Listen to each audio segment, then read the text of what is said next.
Hey all, it's Alicia and welcome back to Alicia's Crafty Hoplop and happy Saturday evening to you y'all. Happy Saturday evening.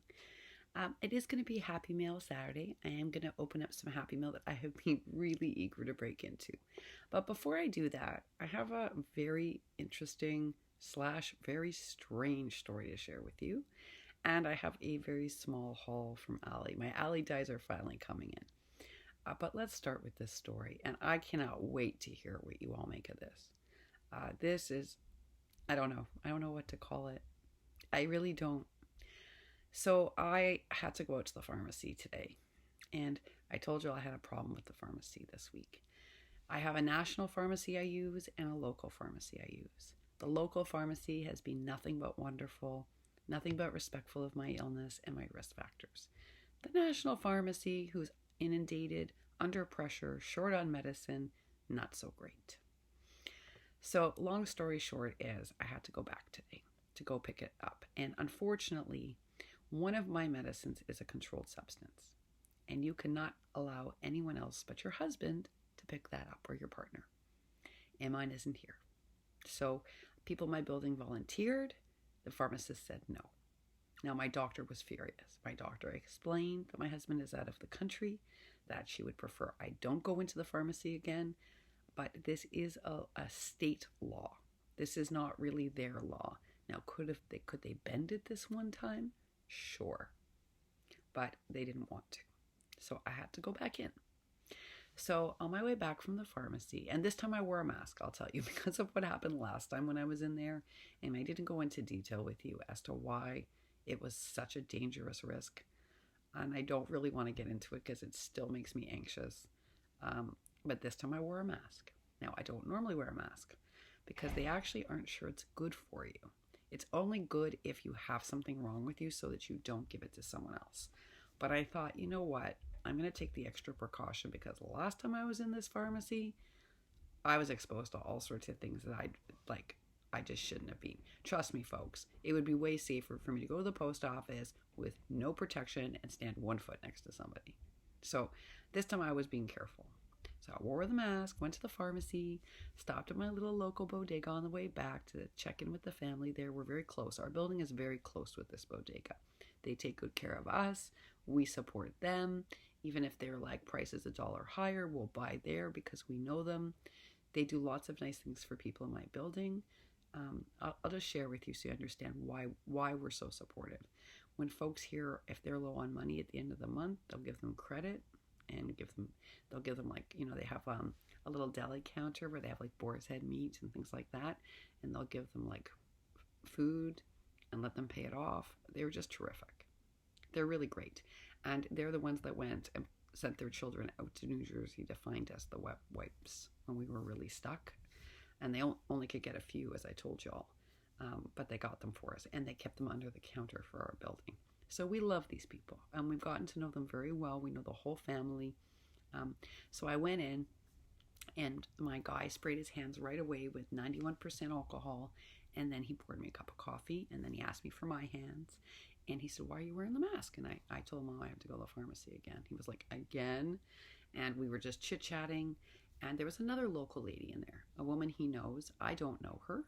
I usually know most people, but I don't know this lady, but he did. And they were also chit-chatting, and it was like the three of us chit-chatting. And she suddenly stopped cold in her conversation, turned and looked at me and said, "What's your name?" And I said, "Pardon?" She's like, "What's your name?" And I said, "It's Alicia."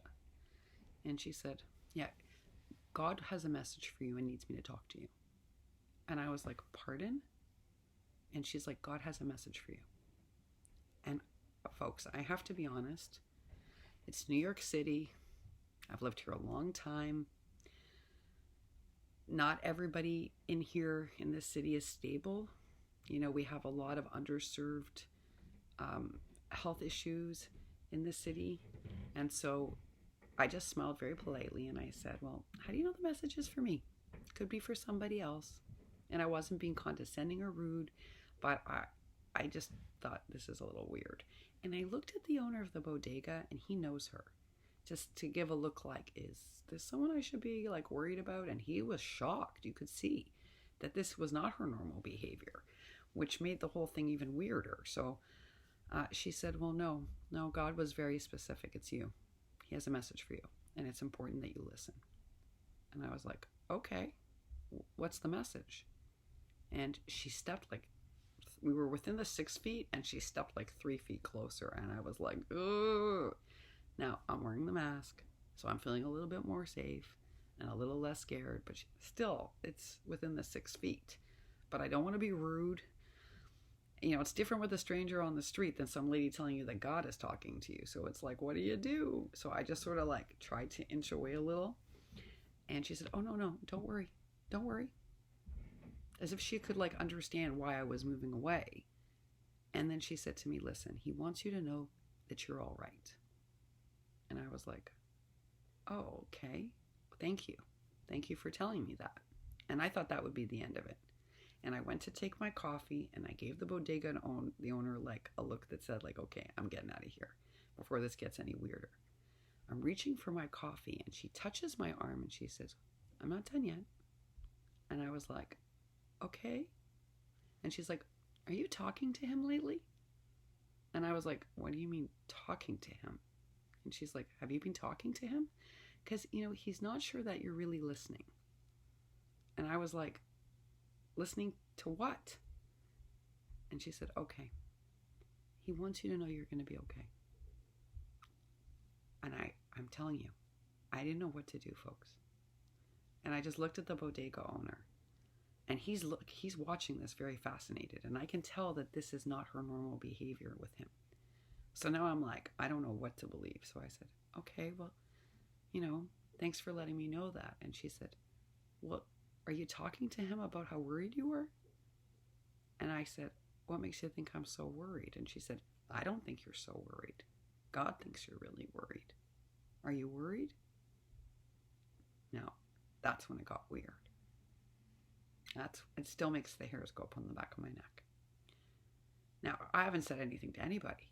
But, what do I say to this strange lady who I've never met before? Oh, that my husband's in a different country, and that this week, as of the last few days, he's running a low-grade fever, that I'm terribly panicked that he has caught the virus?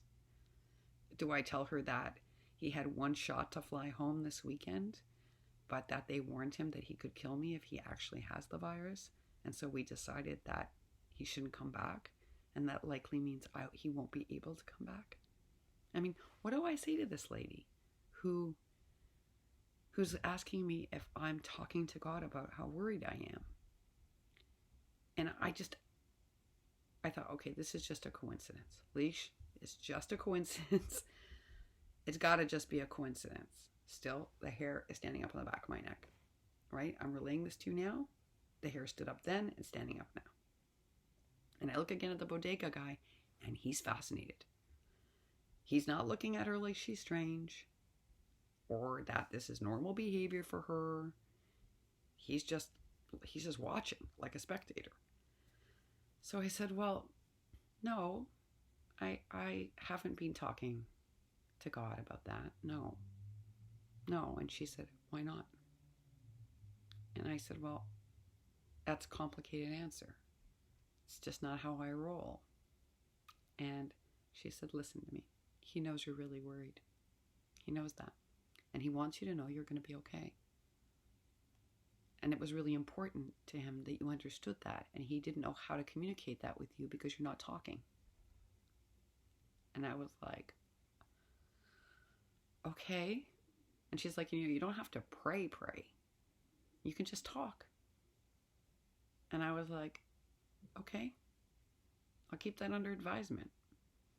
And she stepped like a foot closer, and now she's like within the 2 feet radius. And I was like, ah! And I'm wearing a mask, and I'm like, but also I'm thinking, what if this is not a joke? There were other people in the store. She could have picked other people to go do this with. What if she seriously has a message? And then I'm like, okay, you know what? This is just getting weird. Just weird. And I haven't talked about the fact that my husband had to make a decision, likely can't get back now for months. I haven't told any of you about his low-grade fever. I was like, is this possible? I haven't told anybody. I haven't told my mom. I haven't told my bestie about his low-grade fever. The only person who could know that is, I don't know, someone living in my head. So I'm like, is this a weird coincidence? What is this? Okay, so I'm like determined now to get out of the store because it's just too weird. It's just too weird. And I know that it could be just a really big coincidence, or maybe God seriously had a message. And I was like, either way, this is just a lot. So I looked at the bodega owner. I'm like, take really good care of yourself. Stay safe. And she just stopped me again. She just touched my arm in my jacket. And she said, listen, it really is going to be okay. But, it'll help if you just talk to him. You're carrying a lot. It's going to be okay. And he just wants you to know that. That was really the most important thing he's telling me to tell you, is that it's going to be okay.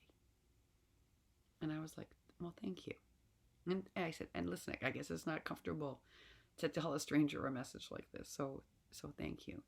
And she said, Alicia, he's watching. And I'm like, okay, thank you. I said, that makes me both nervous and very comfortable, but thank you. So what do? I go home, and this is all playing in my head. And the bodega is like 3 feet, and that's an exaggeration. It's 30 feet from my house. And the rule is when I come in, I got to take off my coat and my clothes, and I got to put them in the washing machine, and then I got to go take a shower because they don't know for sure how long the germs cling to things. And the lady's been touching my coat. So I'm like, I got to put it in the washing machine. Well, before I left, because it's Saturday, and I have autoimmune disease, I had filled up my kitchen sink with Fabuloso, like half full, to soak. And I totally forgotten that because that whole God thing just threw me off. So I come in, and we don't have a built-in washer here. We have like a portable washer. It's a long story why that is. And it's not a very interesting one. But anyway, I had the washer hooked up. So I turn on the valve. I completely get out of all my clothes. I throw them in the washing machine with my coat, put in the laundry detergent, turn on the water valve, and head to the shower. I'm getting out of the shower, and I hear a terrible sound. It's like a waterfall, and I know something's wrong.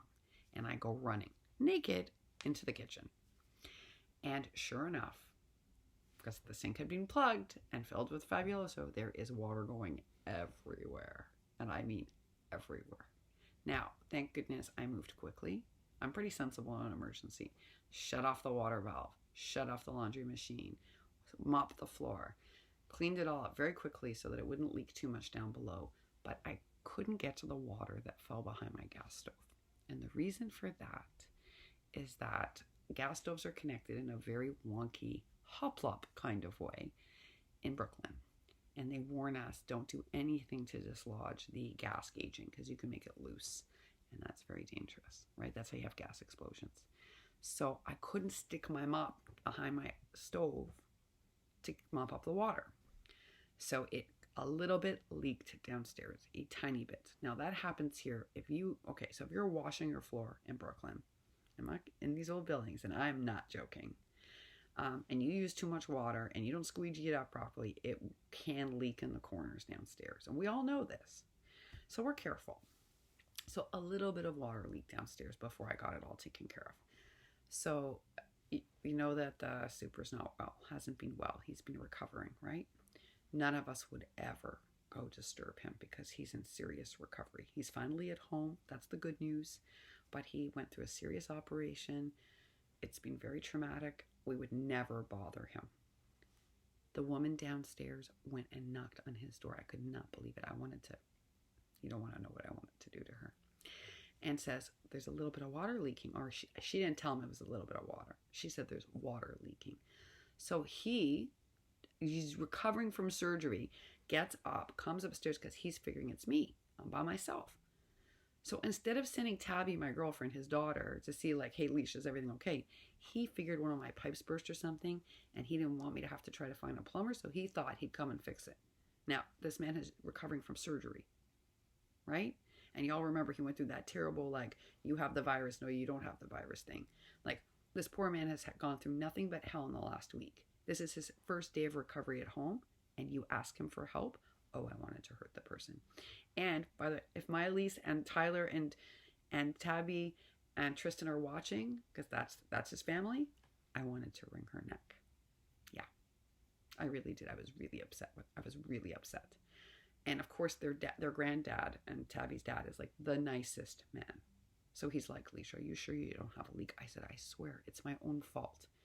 I had this weird thing happen, and I was cleaning, and I got distracted, and I forgot that I had Fabuloso in the sink, and it ran over, and I caught it right away, and I cleaned it up. I said, look, come take a look. Now you have to remember, half my living room is still filled with my craft stuff that I'm sorting. So I'm a little embarrassed that that's messy, but the house is clean. It's just that it's a mess on the sofa. So I'm like, come on in, look. So he looks and he sees I'm telling the truth. I've cleaned everything up. There's no water on the floor. There's no water. And I told him a little bit probably fell behind the stove, but I can't get to that because of the gas pipes, which he understands. So I said, go home. You're not supposed to be doing this. But I didn't want, if you were in trouble, I wanted to help you. I said, I love you, so I want you to get better. You go downstairs right now. I was so mad at this neighbor. I went downstairs. And he was there to tell them, oh, everything's fine. She cleaned everything up. And I was like, why are you not back in bed? And I said to them, listen, I'm very sorry. It was an idiotic thing. I had a weird thing happen. I've been cleaning. I stupidly forgot that I was soaking my sink in Fabuloso, ran my washer. So when it went to do the drain cycle, it overflowed. It's never happened in all the years I've lived here. I just had this weird thing happen. I'm so sorry. And they were like, the husband was very nice and said like, oh, it's fine. Like, it was a teeny bit. We just weren't sure if it was going to be anything worse. And I took a look at what it was, and I was like, you called him for that? But then I got to remember, these are not old school people. These are like, oh, we want to have people look after us kind of people. I'll just leave it at that. Literally, it was not even a teeny bit of water. So I was like, really? You went and got him up for this? Really? Ugh, I was so upset. But it made me pause because I was like, why did that happen? That's never happened before. It's because you were still thinking about what she said to you in the bodega. So you didn't check the sink, and you're still trying to make sense of the whole deal. I know this is a long story, but I got to share this with you, because if this isn't a story, I don't know what is. So I don't know, y'all, what it meant. I have never overflowed my kitchen sink for my washing machine in all the years I've been here. I don't think ever in my life. So clearly my mind was on other things. Clearly that conversation had a greater impact. What do I know what to make of it? No. I don't think things like that, though, happen by accident. I really don't. I think this has been a harder week subconsciously than I was aware of. I think having to make a decision, they're very soon, they've already closed most people to entry. My husband's opportunity to fly home today was a rare one that very soon won't be available.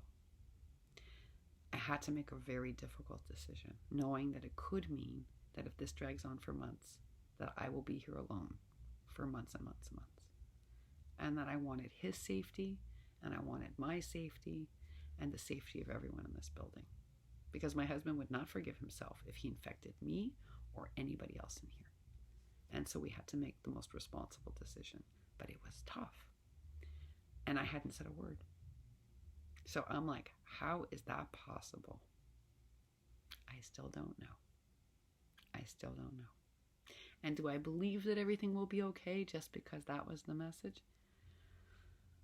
I'm a little too cynical, I think, for that. But I do think that what that message was meant to do was to tell me I didn't make a bad decision. That I made the best one I could in the circumstances. And to maybe let it go now.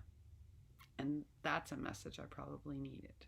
So if the universe sent it, if God in the way that we imagine God sent it, thank you. Because I think I probably needed that message. And I wouldn't have maybe owned up to that before this weird thing. But maybe I needed it. You know, Donna Wilbur made this like really heartfelt video about I'm just feeling overwhelmed. And I thought it was such a nice, honest video. It was hard to watch.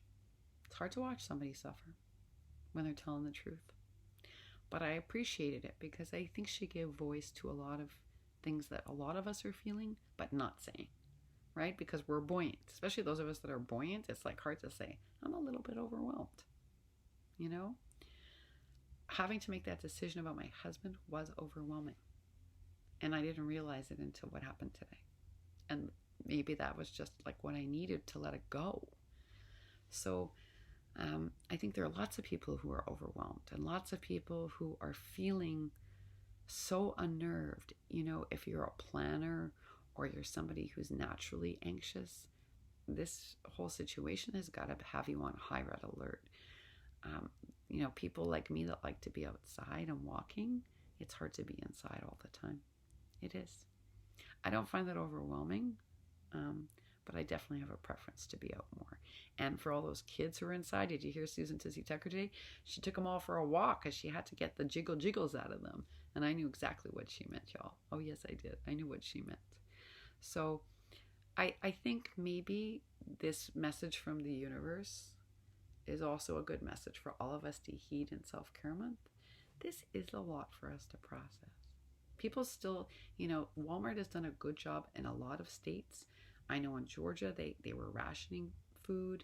I know in parts of Tennessee, they were rationing food and making sure each family got milk and bread and necessities. But I've got friends in other areas like Alabama, in Missouri, Montana, they can't get food. They still can't. The stores are not restocked. And and I'll tell you, we can get bread now and a few other things, but we aren't restocked either because they're not rationing here. So the second it comes in, someone goes in and buys it all, and that's the end of it again. So I think it does cause a lot of discomfort. I think it does. And I think a lot of us have been feeling, at least at some point, a little overwhelmed with everything. So yeah, I appreciate that you did that, Donna. I also want to say, y'all, it was Donna Wilbur's birthday, and it was canceled because of the virus. So if you have a moment, take a second to go over to her channel or leave a message for her here, just saying happy birthday. You know, celebrating doesn't have to be a big deal, but it's nice. And if you're making cards and sending mail, I bet you she'd love to get a card.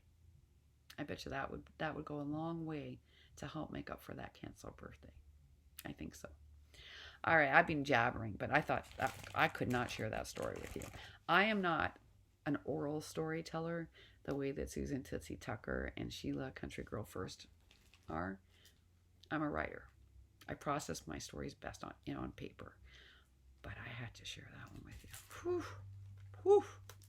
All right, I finally got these, and I'm so happy they came this week because I want to use these for several of the projects that I'm working on. So this couldn't have come at a better time. Okay, so this is an example, though, where I'm a little disappointed on size. Sorry, I should have opened these. You know, whenever I do like a design team package, I make sure to take them out of the packaging so you're not annoyed by the crinkle. And I forget when I'm just doing one of my own hauls. All right.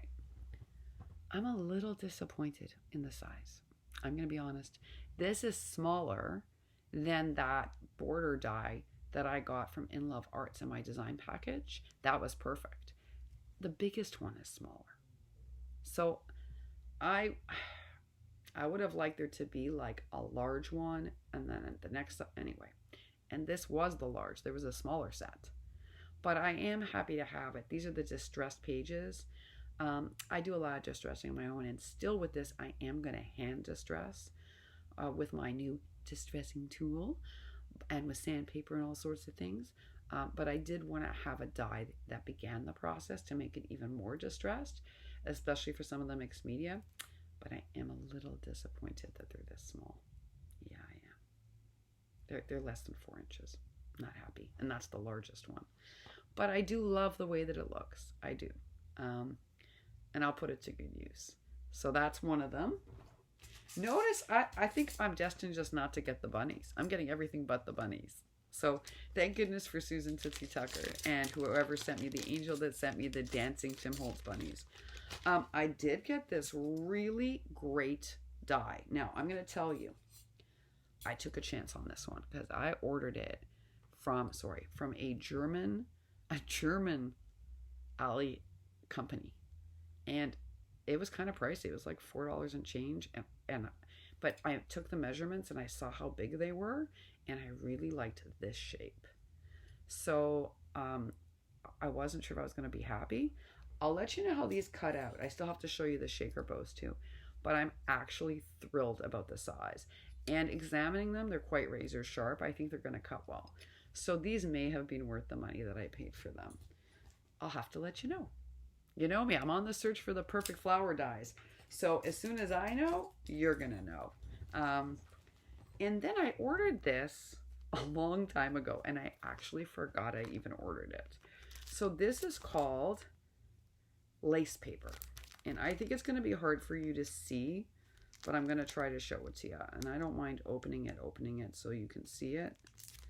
But I had almost forgotten I'd ordered it. That's how long ago these were ordered. I'm so glad that Ali's back up and shipping. I'm so glad. I really am for everybody. All right, here we go.